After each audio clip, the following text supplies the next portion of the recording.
नमो नमः मित्राणी। जैसा कि कल हम लोगों ने वर्ण के विषय में पढ़ा था, यद्यपि हम लोग बचपन से पढ़ते चले आ रहे हैं, वर्ण की परिभाषा हम लोग यही याद करते हैं कि भाषा की सबसे छोटी इकाई जिसका खंड नहीं किया जा सकता है। आज भी वही परिभाषा चरितार्थ होती है, लेकिन जैसे जैसे हम लोग बड़े होते जाते हैं तो हम वर्ण के कई भेद प्रभेद को पढ़ते हैं। तो उसी क्रम में हम अपने इस लेक्चर को आगे बढ़ाते हैं। कल हम लोगों ने वर्ण के दो भेद पढ़े थे, स्वर और व्यंजन। ठीक है, स्वर को क्या मैंने बताया था कि स्वयं राजन्ते इति स्वरा, ऐसे वर्ण जो स्वयं अपने आप में उच्चरित होते हैं, उनके उच्चारण के लिए किसी अन्य वर्ण की सहायता नहीं ली जाती है। ठीक है, जैसे आ ई उ री ली ए ऐ ओ औ। ठीक है, तो ये वर्ण स्वयं अपने आप में उच्चरित होते हैं। अब आइए व्यंजन में हमने रोक दिया था कि अभी पहले मैं स्वर के भेद पढ़ा दूंगी, उसके बाद मैं व्यंजन पढ़ाऊंगी। तो स्वर के भेदों में हमने पढ़ाया था कि स्वर के कितने भेद होते हैं। स्वर के 3 भेद होते हैं, ह्रस्व दीर्घ प्लुत। ह्रस्व में मैंने पांच स्वर पढ़ाए थे। ह्रस्व के अंतर्गत 5 स्वर आते हैं मूल रूप से, आ ई उ री री। ठीक, और दीर्घ में 8 आते हैं। ये आ ई उ री इनके दीर्घ हो जाते हैं, तो बड़ा आ, बड़ी ई, बड़ा उ और री, बड़ी री। री का दीर्घ नहीं होता, री का दीर्घ नहीं होता है। ठीक है, और इसके बाद ए ऐ ओ औ, ये दीर्घ होते ही, इनमें ह्रस्व नहीं होता है, तो इनकी संख्या 8 होती है। ह्रस्व स्वर की संख्या 5 हो गई, दीर्घ स्वर की संख्या 8 हो गई, और प्लुत स्वर ऐसे होते हैं जो दूर से बुलाने के क्रम में बोले जाते हैं, और इन वर्णों के आगे ऐसे 3 का निशान लग जाता है। जैसे देखिए, आपको स्क्रीन पे दिख रहा होगा, मैंने लिखा है प्लुत स्वरों की पहचान के लिए 3 का चिन्ह लगाया जाता है। इनका प्रयोग प्रायः वेदों में होता है। मात्रा या उच्चारण काल के आधार पर वर्णों के विभाजन के विषय में कहा गया है। ठीक है, ये ज्यादातर वैदिक जो वो होते हैं, सूक्त होते हैं, जो ऋचाएं होती हैं, उनमें इनका प्रयोग ज्यादा होता है। लौकिक जगत में कम होता है, केवल दूर से बुलाने के अर्थ में ज्यादातर होता है। अब इनके विषय में एक श्लोक के माध्यम से बताया गया है कि चूंकि हम लोग मात्रा के आधार पर, काल के आधार पर स्वरों का विभाजन पढ़ रहे थे, तो काल के आधार पर स्वर का विभाजन 3 प्रकार से हुआ, ह्रस्व स्वर, दीर्घ स्वर, प्लुत स्वर। काल या मात्रा किसे कहते हैं? कहते हैं पलक झपकने को एक मात्रा का समय कहा जाता है। तो जो ये ह्रस्व स्वर होते हैं, जैसे हमारी पलक झपकती है, कितनी जल्दी झपकती है इसको हम काउंट नहीं कर सकते हैं, उसी पलक झपकने के ही समय में जो वर्ण उच्चरित हो वो ह्रस्व स्वर कहलाते हैं, एक मात्रा वाले। तो इसको इस तरह कहा गया कि एक मात्रो भवेत ध्रस्व, यहाँ संधि हो गई है, तो एक मात्रा का समय ह्रस्व में प्रयोग लगता है। द्विमात्रो दीर्घ उच्चते, और द्विमात्रा वाले वर्ण को दीर्घ कहा जाता है। 3 मात्रा वाले वर्ण को आप प्लुत समझिए, प्लुत जानिए। व्यंजनम चार्ध मात्रकम, और व्यंजन में अर्ध मात्रा का समय लगता है, अर्ध मात्रा का समय लगता है। जैसे क, अब उसमें आ नहीं जुड़ा है, तो आधे काल का समय जिसको कहा जाए, कि जैसे चूंकि पलक झपकने को एक मात्रा का समय कहा जाता है, तो सोचिए कि उससे भी आधा व्यंजन होता है ना। तो इस तरह ये व्यंजन का प्रयोग होता है। ये मैंने थोड़ा ये नोट्स टाइप का आपको दे दिया है। हो सकता है एग्जाम में, टेट के एग्जाम में इन जनरल बहुत पूछा जाता है कि एक मात्रिक स्वर किसे कहते हैं, द्विमात्रिक स्वर किसे कहते हैं, त्रिमात्रिक स्वर किसे कहते हैं, अर्धमात्रिक स्वर किसे कहते हैं। तो ये मैंने एक नोट्स टाइप का दे दिया है। ठीक है, नोट्स आपको कंप्लीट मिलेगा। थोड़ा मैं इसको विस्तृत फॉर्म में बनाई हूँ, उसका कारण ये है कि मैं डीएलएड और टेट दोनों को ध्यान में रखते हुए नोट्स बना रही हूँ, क्योंकि डीएलएड का जो सिलेबस है कम्प्लीटली टेट के अकॉर्डिंग है। तो इसलिए जो डीएलएड वाले बच्चे हों वो ये ना सोचें कि मतलब ज्यादा बता रही हैं मैम, या फिर जो टेट वाले बच्चे हों ये ना सोचें कि ये ज्यादा विस्तृत बना रही हैं। मैंने कहा, मैंने शुरू में कह दिया था मैं दोनों फॉर्म में आपको दूंगी, और वो आपके लिए जितना मैं मैटर दे रही हूँ कम्प्लीटली आपके एग्जाम के हिसाब से है, तो इसलिए इसको अन्यथा मत लीजिएगा। और मैं स्वरों का भेद कई आधार पर मैंने बताया है, जो डीएलएड के सिलेबस में रखा गया है। तो अभी तक हमने मात्रा के आधार पर पढ़ा है, मात्रा निकाल के आधार पर। अभी उच्चारण के आधार पर मैं स्वरों का भेद बताती हूँ। तो उच्चारण के आधार पर स्वरों का भेद ये 3 प्रकार से होता है, उदात्त, अनुदात्त, स्वरित।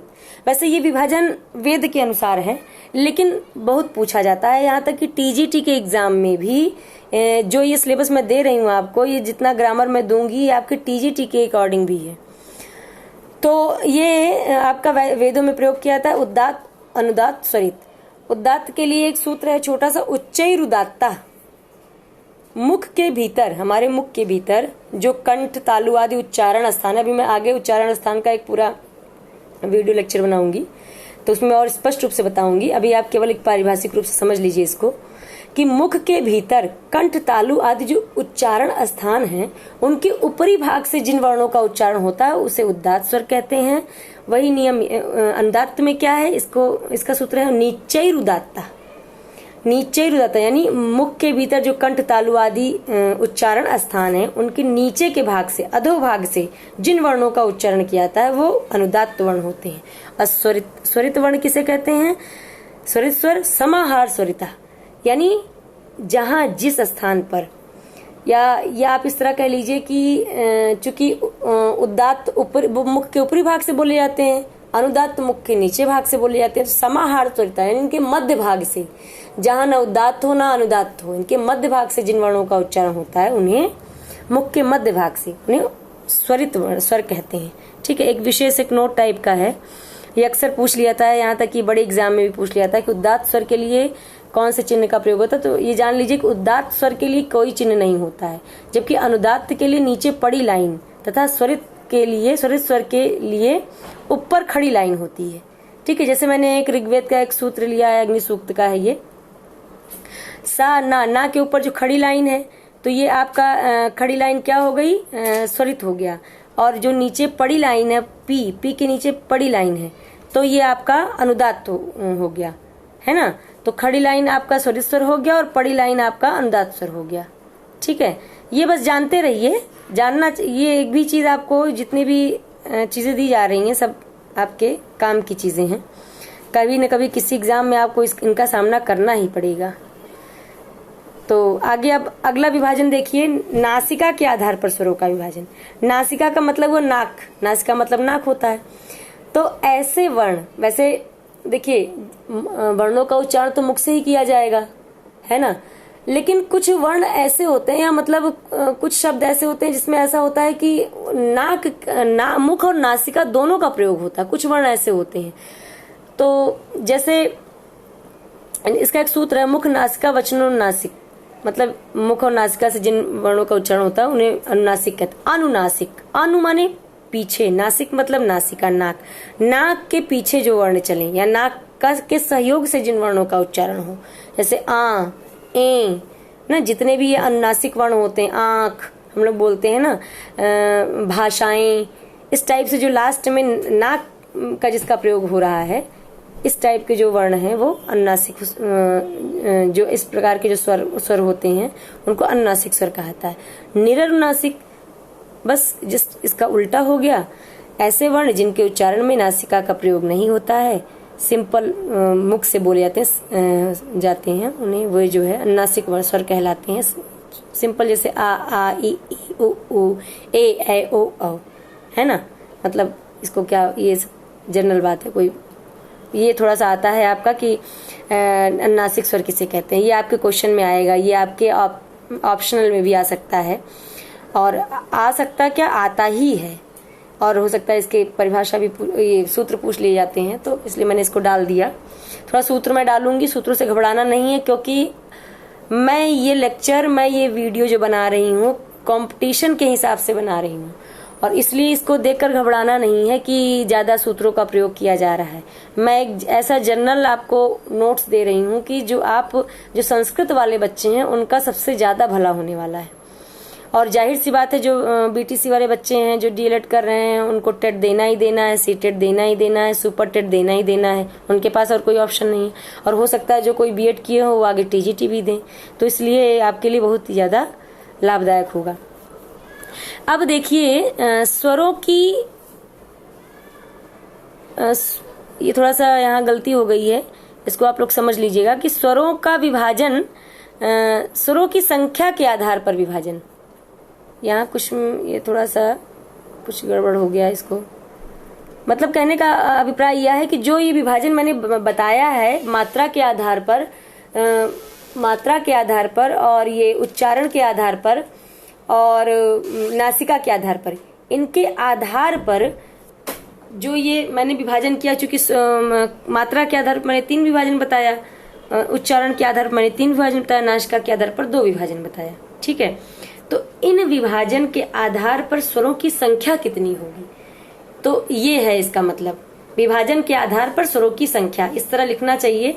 यहाँ थोड़ा सा एक त्रुटि हो गई है, इसको आप समझ लीजिएगा कि विभाजन के आधार पर स्वरों की संख्या, ये मैं लिखना चाह रही थी, तो यहाँ त्रुटि हो गई, इसके लिए क्षमा चाहती हूँ।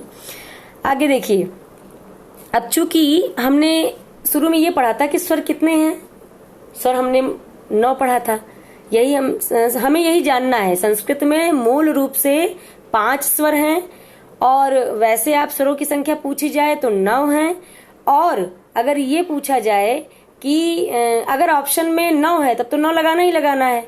अगर मान लीजिए ऑप्शन में 9 ना होकर के 13 दे दिया जाए, मतलब 9 ना रहे, बाकी 10, 11, 13 इस टाइप से रहे, तो फिर आपको 13 लगाना है। क्यों? क्योंकि ज्यादातर ये डीएलएड वाले एग्जाम में ये गड़बड़ी होती है कि जो पेपर बनाते हैं उनको इतनी जानकारी नहीं रहती है, तो वो लोग 13 जोड़ के 13 बना देते हैं। 13 इस सेंस में कि जैसे 5 तो मूल स्वर आपके हो गए, और नहीं 9 जो है, क्षमता 9 आपके स्वर हो गए, और दीर्घ स्वर जो इनका दीर्घ हो गया 4, ये तो 9 4 13, कुल मिला के फिर ये 13 हो जाते हैं। लेकिन ये 13 केवल समझने के लिए, मूलतः आपको 9 ही जानना है। संस्कृत में 9 स्वर होते हैं बस। वो तो मैं इसलिए बता रही हूँ कि मान लीजिए ऑप्शन में 9 ना हो तो आप 13 लगा सकते हैं। ठीक है, क्योंकि पूछने वाला फिर वो 13 चाह रहा है ना, तभी उसने ऑप्शन में 9 नहीं रखा है। ठीक, अब आइए, जैसे अब चूंकि ये इनकी संख्या में विभाजन के आधार पर करनी है, तो आ ई उ री, ये 4 को मैंने ले लिया। इनका ह्रस्व रूप और दीर्घ रूप दोनों लिया है मैंने, क्योंकि ये बात एक ही हुई। आ एक ही संवर्णक है, ई एक ही सवर्णी है, उ एक ही सवर्णी है, री एक ही सवर्ण। ठीक, तो इनमें एक एक की संख्या, जैसे आ इनकी संख्या 18 है, ई इनकी भी संख्या 18 होगी, उ इनकी भी संख्या 18 होगी, री इनकी भी संख्या 18 होगी। ये मैंने अभी संख्या यहाँ बता दिया है, आगे मैं बताऊंगी कैसे 18 होती। ये प्रश्न आपके टेट के लिए अति अनिवार्य है, क्योंकि अब टेट का एक लेवल बनने लगा है। ऐसे नहीं जनरल क्वेश्चन नहीं पूछा जाने लगा, अब थोड़ा सा मतलब ये लघु सिद्धांत कौमुदी से बढ़िया क्वेश्चन बनाए जाते हैं। तो इसलिए टेट वाले बच्चों के लिए ये बहुत आवश्यक है कि इसको ये थोड़ा जान लें कि क्या है। तो आप बस इतना समझना है आपको कि जो ये स्वर हैं, 9 जो स्वर हैं, उनमें जो आ ई उ री, अब इनका दीर्घ रूप भी साथ में चलता है क्योंकि सवर्णी होते हैं, तो ये जो है आपका 18 होंगे, चारों 18 होंगे, संख्या में 18 होंगी। बाकी ये री वर्ण जो है, बाकी ये री ए ओ ऐ औ, ये 5 वर्ण, ये 5 वर्ण, इन 5 वर्णों की संख्या 12 होती है। ठीक है, इन स्वरों के 12 भेद होते हैं। ठीक, अब जिसमें री, ये विशेष रूप से री, इस स्वर के 12 भेद होते हैं, क्योंकि री का दीर्घ नहीं होता है। अब इनके तो देखिए, इनमें तो 18 हो गए, इनमें कोई समस्या ही नहीं। अब ये जो री ए ओ ऐ औ है, इनके 12 होते हैं, लेकिन इनमें थोड़ा अंतर है। जैसे री जो वर्ण है, ये प्रश्न आपका टेट में आया हुआ प्रश्न है। आप पेपर उठाना, 2018-19 का जो पेपर हुआ था उसमें आप देखिएगा, तो इसमें री का पूछा गया था कि ऐसे पूछा गया था कि निम्नलिखित में से किसमें दीर्घ का अभाव होता है। तो ऑप्शन में री था, तो री का दीर्घ नहीं होता है। ठीक, और ए ऐ ओ औ, ये जो 4 हैं, इनके भी 12 भेद होते हैं, क्योंकि इनका ह्रस्व नहीं होता। इनमें ह्रस्व का अभाव होता है, री में दीर्घ का अभाव होता है। ठीक है, ए ऐ ओ औ का ह्रस्वाभाव होता है, इनका ह्रस्व नहीं होता, ये दीर्घ माने जाते हैं। क्योंकि संयुक्त वर्ण है ना, ये संयुक्त वर्ण है, ये इसमें ह्रस्व नहीं होता है, और री इसमें दीर्घ नहीं होता है। तो अब इसको मैंने थोड़ा समझा दिया है या इस क्रम में कि कैसे मतलब विभाजन करके, ये सब केवल समझने के लिए है, बाकी संख्या आप याद करिएगा। जैसे ये मैंने लिख दिया, ये स्वर संख्या आ सवर्णी, मैंने सारे सवर्णी साथ में लिख दिया, आ ई उ री, ठीक है, सारे सवर्णी साथ में लिख दिया मैंने। अब मैंने इसको विभाजित किया है। तो सर्वप्रथम मैंने जो मात्रा के आधार पर विभाजन बताया था उसमें ह्रस्व दीर्घ प्लुत बताया था। तो ये ह्रस्व दीर्घ प्लुत सबका होगा, मतलब आ इनका भी, ई इनका भी, उ इनका भी, और री इनका भी, ठीक है। उसके बाद ये जो ह्रस्व दीर्घ प्लुत हैं, अब इसमें एक जो ह्रस्व है इसके 3 पार्ट हो गए, उदात्त अंदाज स्वरित।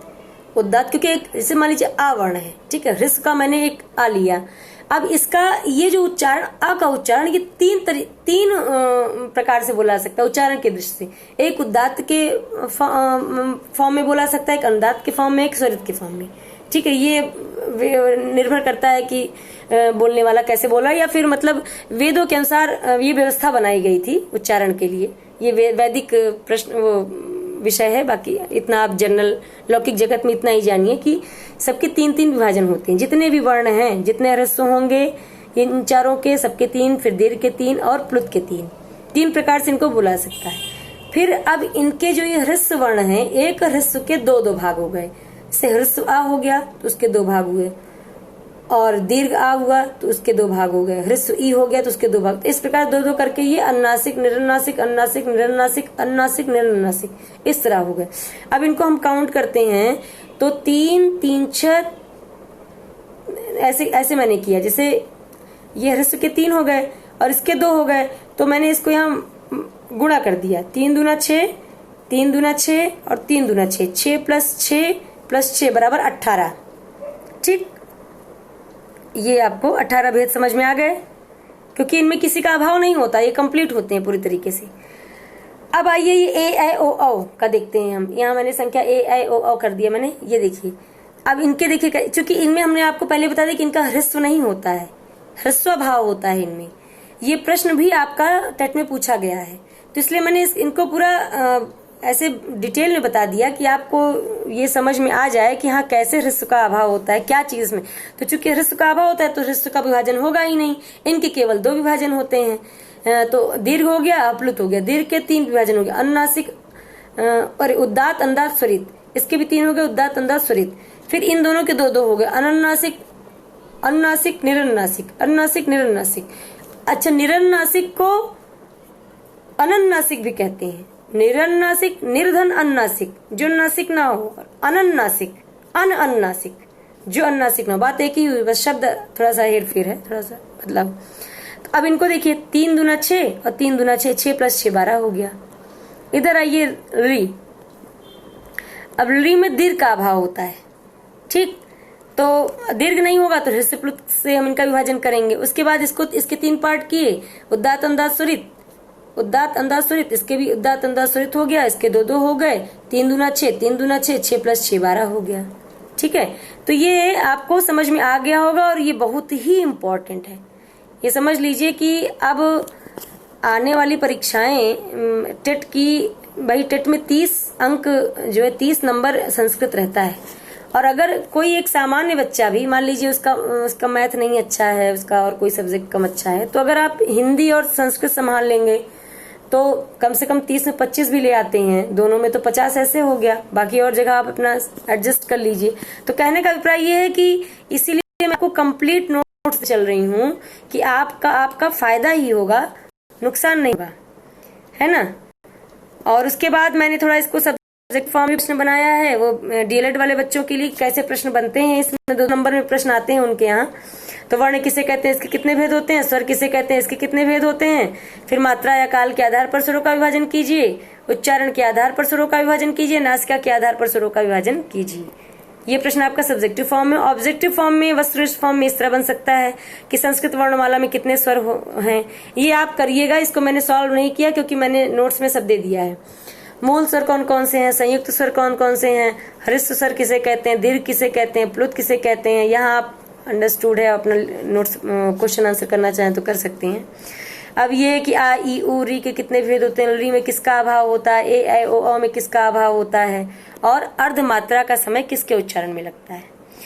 तो ये रहा आपका एक टॉपिक कंप्लीट हुआ। मतलब वर्ण विचार जो हमने शुरू किया था उसमें स्वर आज मैंने खत्म कर दिया, और प्रश्नोत्तर फॉर्म के साथ मैंने कर दिया कि आप अगर सब्जेक्टिव फॉर्म चाह रहे हो तो वो भी मैंने दे दिया, ऑब्जेक्टिव चाह रहे हो तो वो भी मैंने दे दिया।